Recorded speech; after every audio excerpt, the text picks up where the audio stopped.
Hello everyone, this is me Kapil सिक्का। स्वागत है आपका स्टडी आई के एजुकेशन प्लेटफॉर्म पे। मेंस आंसर राइटिंग 2021 में आज हम डिस्कस करने जा रहे हैं कि इंपॉर्टेंट कीवर्ड इलैबोरेट। अभी तक आप 6 सेट में देख चुके हैं किस तरह से हमने कुछ प्रीवियस ईयर के मेंस के क्वेश्चंस को डिस्कस किया, इंपॉर्टेंट कीवर्ड्स को डिस्कस किया और कुछ ऐसे क्वेश्चन जो प्रोबेबल टॉपिक्स हैं उनको भी डिस्कस किया।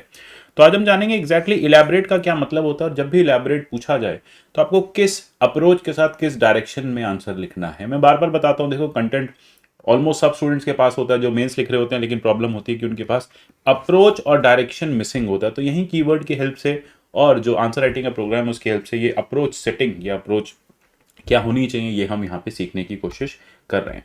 आप मुझे फॉलो कर सकते हैं @कपिल लाइव पे, ये एक टेलीग्राम चैनल है, यहाँ से आपको पीडीएफ मिल जाएंगे। आप मुझे @कपिल सिक्का ट्विटर हैंडल पे भी फॉलो कर सकते हैं।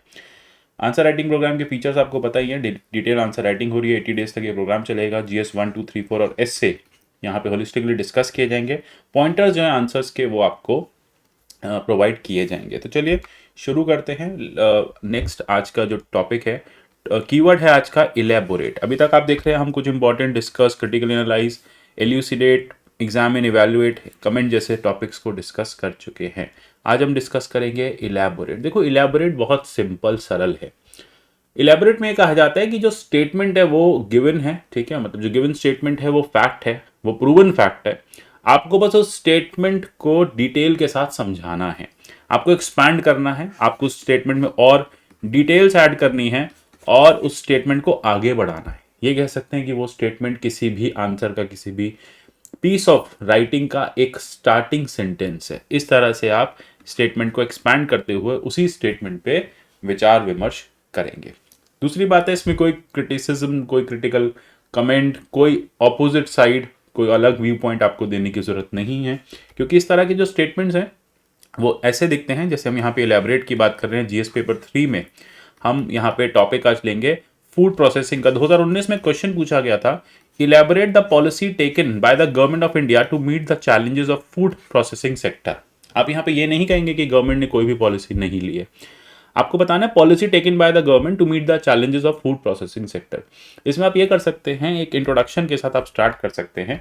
इंट्रोडक्शन ये हो सकता है कि फूड प्रोसेसिंग सेक्टर काफ़ी इंपॉर्टेंट है, रूरल इकोनॉमी को सपोर्ट करता है, इंडस्ट्रीज को सपोर्ट करता है, इंटीग्रेशन की हम बात करें इसको सपोर्ट करता है, सनराइज सेक्टर का पार्ट है, ठीक है। तो यहाँ पे इसलिए इस इंपॉर्टेंट सेक्टर को सपोर्ट करने के लिए गवर्नमेंट काफ़ी इंपॉर्टेंट पॉलिसीज को लेके आई है। तो आपका जो स्ट्रक्चर है इस टॉपिक का वो कुछ ऐसे बन सकता है कि सनराइज सेक्टर है, बिल्कुल है, सिग्निफिकेंट सेक्टर है, एक लिंकिंग पिन है फार्मर्स और मार्केट के बीच में, फूड प्रिजर्वेशन की भी को भी यहाँ पे हेल्प करता है। देखिए आप 1/3 फूड 40% कहा जाता है, जो फूड है वो वेस्ट हो जाता है, वो डिजायर्ड पर्सन तक नहीं पहुंच पाता। और ऐसे में जैसे आपने देखा कि हंगर इंडेक्स की हम बात करें, ग्लोबल हंगर इंडेक्स की हम बात करें, तो ऐसे में हमारी रैंकिंग खराब होती जा रही है। तो आप इससे भी शुरू कर सकते हैं कि इस ग्लोबल हंगर इंडेक्स की रैंकिंग को इम्प्रूव करने के लिए सरकार ने फूड प्रोसेसिंग को लेकर काफ़ी ज़्यादा कदम उठाए हैं। वो क्या वो कदम है यहाँ पे देखो, स्पेसिफिकली बहुत ज़्यादा आपको इस बात पर डिस्कस नहीं करना है कि फूड प्रोसेसिंग के क्या फ़ायदे हैं, फूड प्रोसेसिंग के क्या नुकसान है, क्यों होना चाहिए, क्यों नहीं होना चाहिए। यहाँ पे सिंपल आपसे स्ट्रेट फॉरवर्ड पूछा है कि elaborate the policy taken bye. तो याद रखिएगा यहाँ पे कीवर्ड है पॉलिसी, किसकी, फूड प्रोसेसिंग सेक्टर की, गवर्नमेंट ऑफ इंडिया द्वारा। बस इतना ही आपको यहाँ पे समझना है। तो अब यहाँ पे आप फिर पॉलिसीज बताएंगे। अच्छा, इन पॉलिसी को आप पॉइंट्स में लिख सकते हैं। कई बार जीएस के क्वेश्चंस आप पूछते हैं कि पॉइंट में लिखने चाहिए नहीं लिखने चाहिए। जीएस के क्वेश्चंस देखो पॉइंट में लिखने चाहिए, बिल्कुल चाहिए, क्योंकि टाइम कम होता है, कंटेंट बहुत ज़्यादा होता है। अगर आप फ्लो चार्ट की हेल्प से लिखना चाहते हैं तो वो भी बहुत अच्छी चीज़ है। अगर आपके पास कोई स्पेसिफिक फ्लो चार्ट्स, डायग्राम्स हैं तो आप उनको भी जीएस के आंसर में ज़रूर इंसर्ट कीजिए। अब यहाँ पे पॉइंटर्स में आपको बताना है, प्रधानमंत्री किसान संपदा योजना, लगभग 2 लाइन में इसको मेंशन कर दीजिए।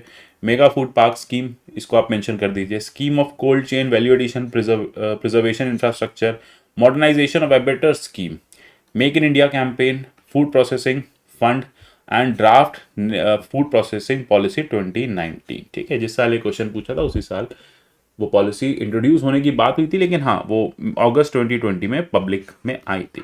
तो ये सारी चीज़ें आपको मेंशन करनी नेसेसरी हैं और आप बताएंगे इस तरह से कि कैसे यहाँ पे गवर्नमेंट ऑफ इंडिया जो है ये स्कीम्स लेके आ रही है। ठीक है, इंट्रोडक्शन है।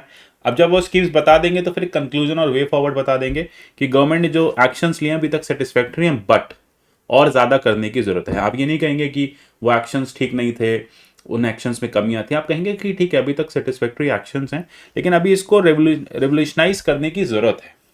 लेकिन जो एम था, क्योंकि वो हो नहीं पाया, उस तरह से रेवोल्यूशन नहीं आया फूड प्रोसेसिंग सेक्टर में। आप देखेंगे dairy processing, fruit pulp processing, अभी भी इन सब चीज़ों में कमियां रह गई हैं। इंडिया का वास्ट एग्रीकल्चर सेक्टर है, डबलिंग द फार्म इनकम आप यहाँ जोड़ सकते हैं दलवाई कमीशन का।